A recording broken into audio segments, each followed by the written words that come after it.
Hello, hi, welcome you all. This is Kamal from Accelerate AI.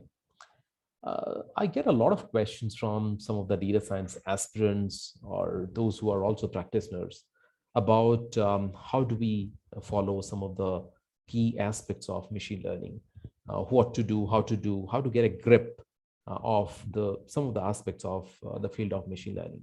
While there are many dimensions to it, I feel some of the best practices help build your solutions effectively in this area, right?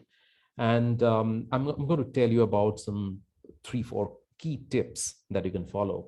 And most of it, you may be familiar with it, but just try to see if you can adapt to those and then keep those on your solutions.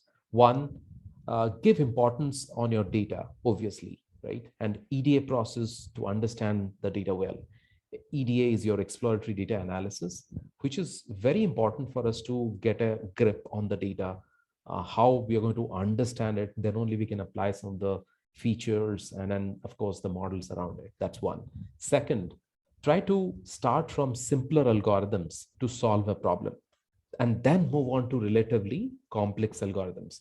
For example, if you are solving a binary classification problem, you may start with logistic regression, decision trees, those kind of algorithms, and then move on to a relatively complex algorithm like random forest, XGBoost, and so on, depending on how much of time you have in your project and how you want to approach, right?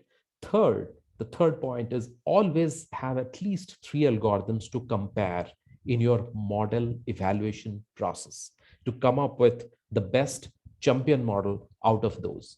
And then, of course, you can promote that best model to production, whether you use precision recall, F1 score, or any evaluation metrics for that matter.